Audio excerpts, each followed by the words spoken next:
Assalamualaikum dan salam sejahtera. Saya Najib Arif dan ini Agenda Awani. Malam ini kita memberikan tumpuan kepada sudut ekonomi. Kita melihat bahawa Malaysia sedang dalam pemulihan ekonomi pasca pandemik COVID-19. 2 tahun yang lalu kita berdepan dengan kesukaran dan juga cabaran ini. Namun kali ini cabaran berganda kita saksikan apabila negeri-negeri utama Selangor sebagai contoh dan juga Pahang berdepan dengan tragedi dan juga bencana banjir yang sudah pasti akan memberikan kesan yang begitu besar kepada ekonomi rakyat dan juga ekonomi PMKS di Malaysia sendiri. Bagaimanakah keadaan ini akan dipandang oleh pihak-pihak bertanggungjawab, pihak-pihak berkuasa, khususnya untuk Kementerian Kewangan dan juga pihak kerajaan dalam mengulurkan bantuan kepada mereka untuk terus bangkit kembali dalam era pemulihan ekonomi pada ketika ini. Itu yang saya bincangkan pada malam ini. Saya nak bersama dengan Pengarah Belanjawan Negara, Pejabat Belanjawan Negara, iaitu Datuk Johan Mahmud American yang bersedia pada ketika ini. Assalamualaikum Datuk. Terima kasih kerana bersama dengan kami pada malam ini. Mungkin pertama sekali sebelum kita bercakap soal mangsa banjir dan juga bentuk bantuan yang disalurkan. Terlebih dahulu, kita perlu melihat dahulu kerana cabaran kita ini bukan soal banjir sahaja tapi bermula dengan pandemik COVID-19. Tahun 2021 adalah tahun yang kita saksikan belanjawan kedua kita, bajet kedua kita untuk kembali pulih pasca pandemik COVID-19. Ini adalah bulan Disember. Bagaimana untuk kita melihat bahawa pelaksanaan sepanjang tahun 2021 belanjawan itu, hasil dan juga pencapaiannya kalau boleh diceritakan, Datuk? Okay, terima kasih Najib. Assalamualaikum warahmatullahi wabarakatuh. Sebenarnya seperti mana yang Cik Najib sebutkan, tahun 2021 bila pihak kerajaan membentangkan belanjawan 2021 sepatutnya diunjurkan sebagai tahun pemulihan, tapi dilanda pula varian Delta yang memaksakan keadaan supaya kita laksanakan PKP dan itu telah memberi impak kepada ekonomi negara. Pada asalnya pihak kerajaan telah unjurkan supaya ekonomi bertumbuh pada antara 6.5 ke 7.5% KDNK, tapi berdasarkan apa yang terjadi tahun ini, kita terpaksa dari segi pindahkan unjuran ini kepada 3 hingga 4%. Masih tumbuh pada tahun ini tapi pada kadar yang lebih rendah. Tapi kadar pengangguran juga turut kekal pada tahap yang tinggi, lebih kurang 4,5%. Namun begitu, tahun 2022 kerajaan yakin bahawa ekonomi akan berpulih. Pertumbuhan ekonomi dijangka di antara 5,5 hingga 6,5%, dan dengan perancangan kerajaan untuk memacu momentum pemulihan, dijangka pengangguran juga dapat dikurangkan di tahap di bawah 4% lah. So dengan itu, dengan Parlimen, Dewan Negara telah baru meluluskan juga belanjawan 2022 pada hari Selasa baru-baru ini. Dan dengan itu, dengan diluluskan belanjawan 2022 iaitu sebanyak 332 bilion, iaitu peruntukan yang terbesar setakat ini, ia akan membantu memastikan kelangsungan dari segi pemulihan ekonomi negara dan dari segi menjamin kesejahteraan rakyat lah, terutamanya memandangkan dari segi usaha-usaha kerajaan untuk pastikan dari segi kesihatan, dari segi dos penggalak atau booster shot untuk vaksin, dari segi bantuan akan diberikan pada B40 dapat diteruskan. So dengan diluluskan bajet 2022, semua perancangan lah bagi menyokong pemulihan ekonomi dan membantu kesejahteraan rakyat tu dapat dilaksanakan untuk tahun depan. Bajet 2022 sebagai contoh juga, sebelum ini kita melihat kepada expansionary budget, bajet yang mengembang. Kalau kita melihat fiskal yang mengembang, itu adalah amalan dasar yang kita melihat pada ketika ini. Kerana untuk pemulihan, kita perlu berbelanja untuk membangunkan kembali ekonomi. Bagaimana untuk kita memahamkan ataupun kembali mengingatkan orang ramai pentingnya expansionary budget ini dalam usaha pemulihan kita, dalam ketika mereka mungkin mempersoalkan hasil kerajaan mencari titik tengah keseimbangan ini, mengapa pentingnya expansionary budget ini sama ada 2021 maupun 2022? Terima kasih. Ia sangat penting untuk kerajaan kekalkan dari segi dasar fiskal mengembang ataupun expansionary fiscal policy.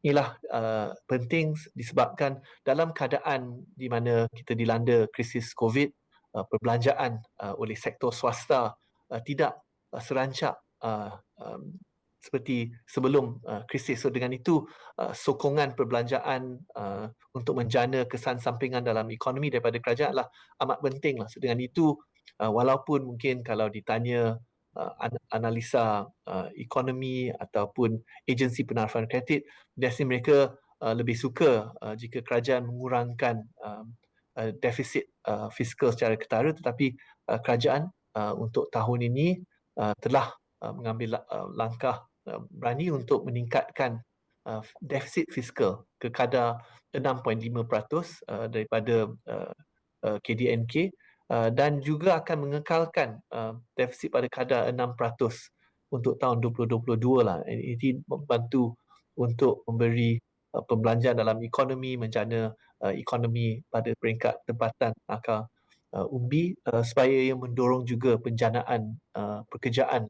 Itu yang pentinglah untuk pastikan kesejahteraan rakyat umumnya.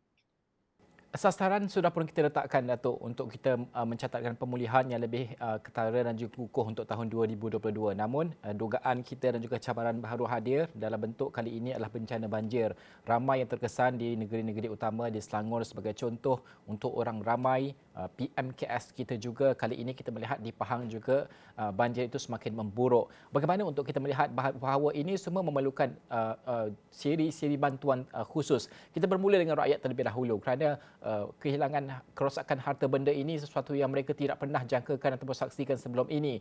Ini adalah unexpected untuk penduduk-penduduk negeri Selangor khususnya. Bagaimana bantuan-bantuan ini dirangka dengan segera, disalurkan kepada mangsa banjir seperti diumumkan dan bagaimana ini mempermudahkan sedikit sebanyak beban yang mereka hadapi pada ketika ini?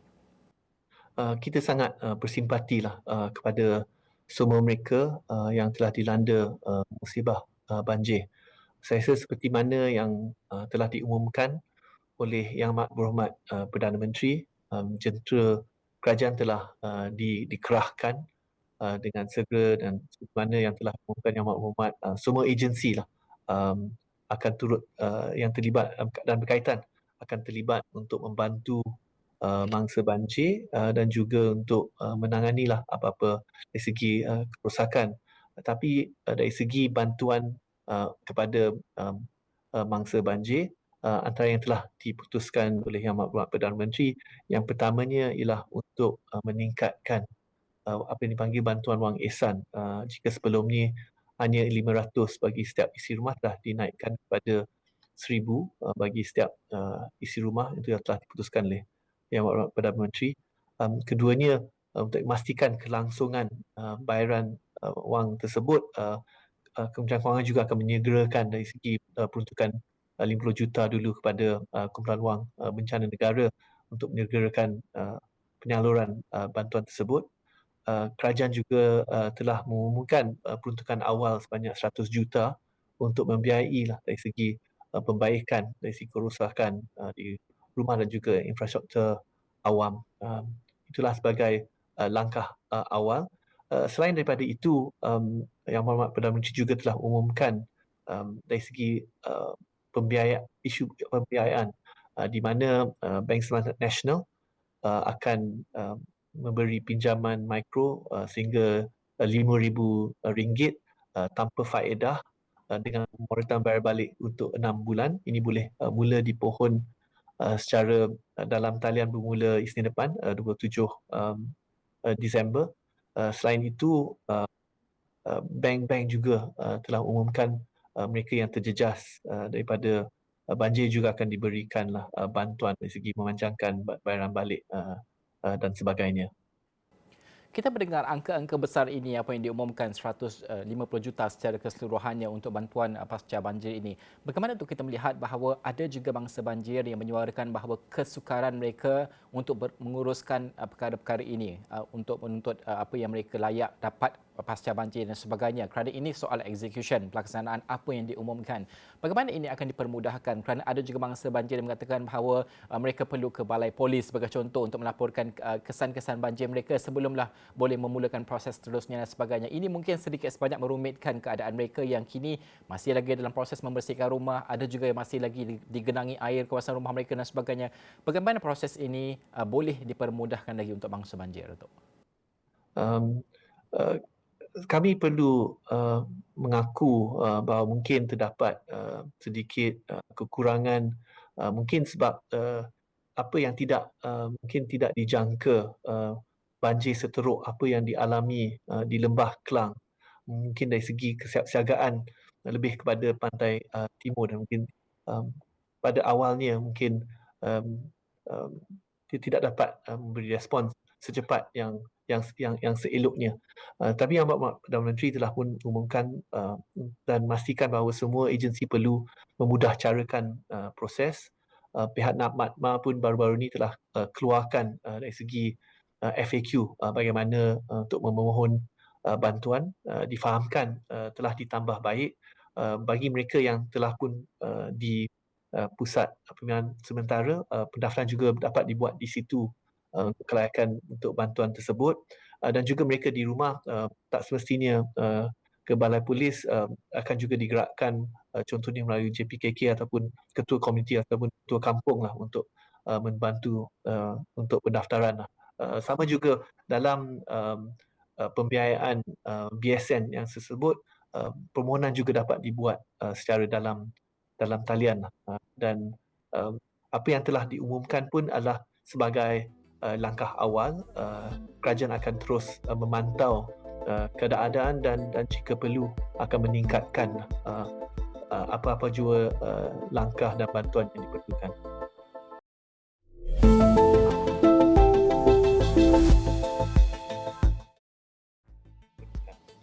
Datuk, kerosakan infrastruktur itu adalah antara perkara utama yang menggusarkan orang ramai dan juga mangsa banjir. Kerana apabila air naik separah sepumbung rumah dan sebagainya, rumah mereka rosak teruk. Ini memerlukan mungkin modal yang besar untuk diperbaiki dan sebagainya. 100 juta diperuntukkan untuk infrastruktur banjir ini. Apa mungkin kriteria Anda lihat dalam permohonan mangsa-mangsa banjir ini untuk membolehkan mereka mendapatkan bantuan tersebut untuk membaiki rumah kediaman mereka? Usaha sedang dibuat. Ada juga jentera di pihak negeri dan pihak kuasa tempatan untuk menilai dari segi kerosakan di peringkat rumah.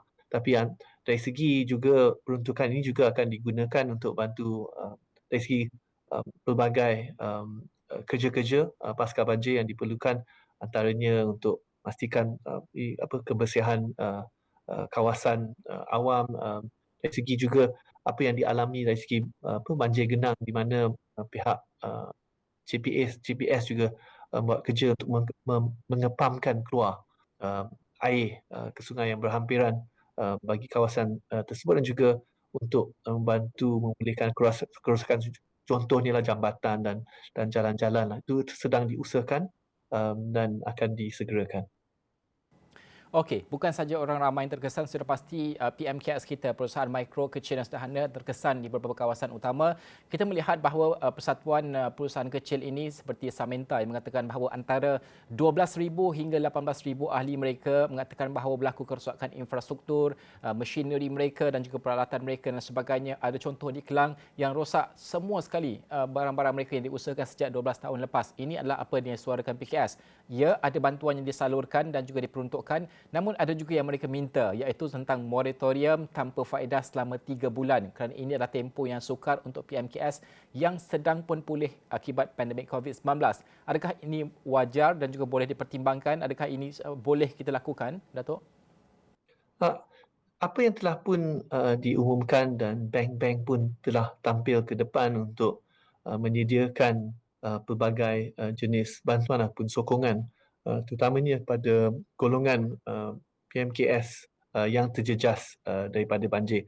Seperti mana yang sebut dari segi moratorium ataupun penangguhan ataupun berlanjutan bayaran balik telah pun diumumkan, bukan saja untuk isi rumah tetapi juga untuk syarikat dan perniagaan yang terjejas.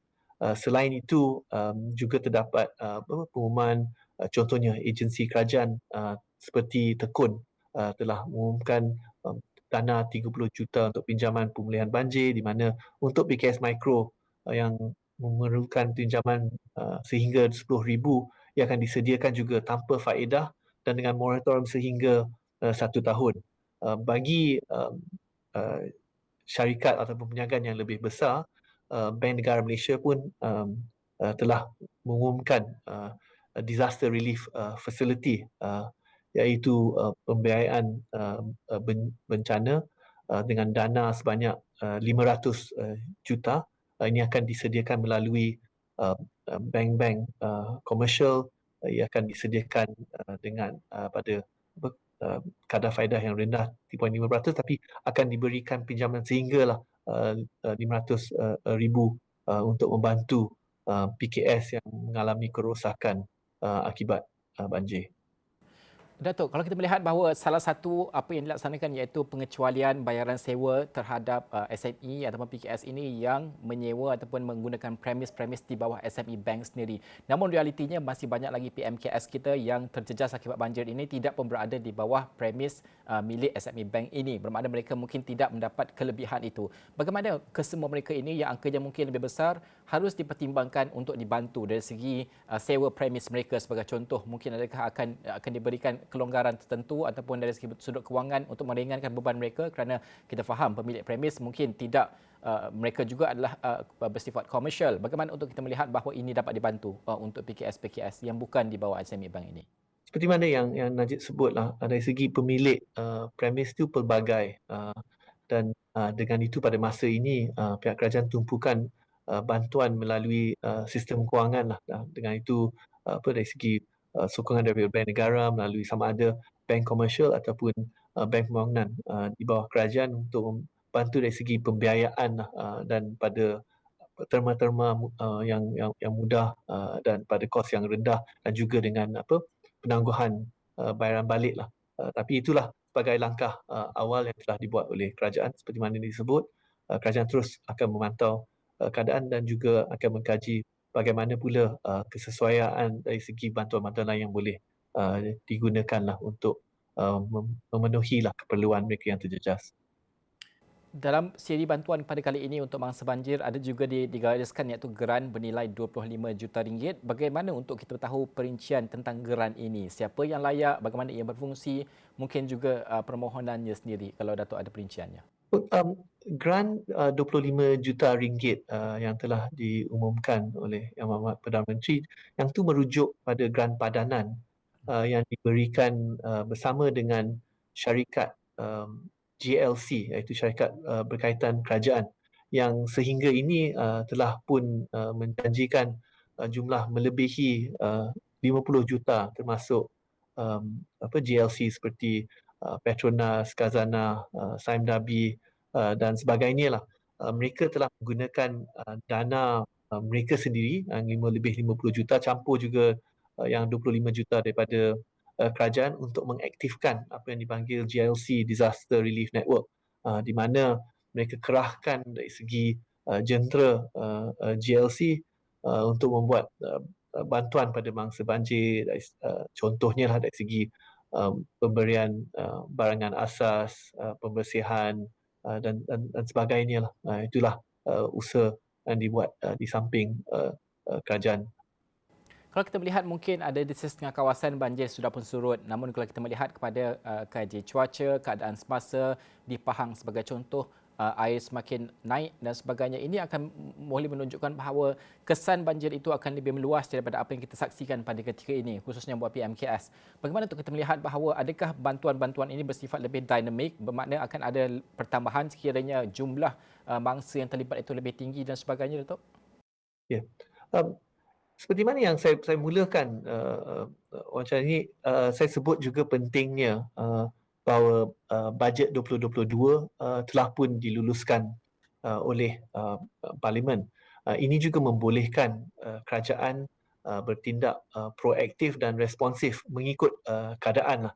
Dan sudah tentu untuk menangani isu banjir adalah merupakan satu keutamaan pihak kami akan boleh buat penyelarasan semula untuk memastikan bahawa jika perlu bantuan dari segi bantuan kepada mangsa banjir dan juga dari segi peruntukan untuk membuat perbaikan sama ada infrastruktur ataupun dari segi rumah yang rosak, penyelarasan tersebut boleh dibuat menggunakan dari dalam ceiling bajet 2022 yang telah diluluskan mengikut keutamaan ini, dan dengan itu pihak kerajaan akan terus memantau keadaan hujan dan banjir dan dapat mengerahkan bantuan mengikut kawasan yang terjejas. Datuk, mungkin jaminan kalau boleh diberikan kerana apabila berlaku bencana seperti ini, kegusaran mereka adalah setiap kali kita tanyakan iaitu jenis bantuan. Bantuan sudah pasti akan diberikan. Cuma mungkin perincian itu yang mereka mahukan, jaminan itu yang mereka mahukan. Mungkin terakhir sekali Datuk, jaminan kalau boleh diberikan kepada PMKS, orang ramai yang terjejas, ada ruang dan juga ada perkara yang disediakan oleh kerajaan dan juga sikap ambil berat ini memang wujud dari pihak Kementerian Kewangan sendiri untuk membantu mereka di luar sana yang terjejas, sama ada individu maupun PMKS sendiri. Saya rasa ini satu yang telah menerima tumpuan di peringkat tertinggi lah sama ada Yang Berhormat Perdana Menteri, Jemaah Menteri dan saya rasa di semua kementerian. Pada masa ini bencana banjir inilah merupakan utamaan lah untuk kerajaan menangani dan dengan itulah seperti mana yang disebut, apa jua dari segi sumber yang ada dengan kerajaan bagi pihak Kementerian Kewangan, dari segi sumber kewangan, pihak kami akan mengutamakanlah untuk menyediakan bantuan yang sewajarnya dan juga peruntukan untuk melaksanakanlah apa-apa kerja-kerja lah. Pelbagai kementerian pun dah mula digerakkan seperti mana yang disebut JPS untuk membantu mengepam keluar air banjir genang, pihak JKR juga dari segi kerja-kerja mana terdapat tanah runtuh, perbaikan jalan yang dirosak. Ini semua akan menjadi tumpuan bagi jentera kerajaan dan akan disokong bagi semua agensi termasuk Kementerian Kewangan dari segi menyediakan peruntukan dan sumber yang sewajarnya.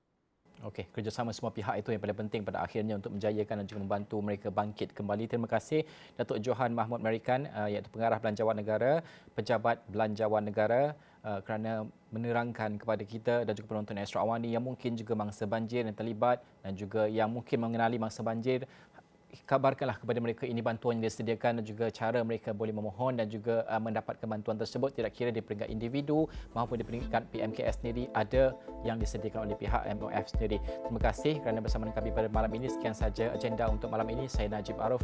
Assalamualaikum dan salam hormat.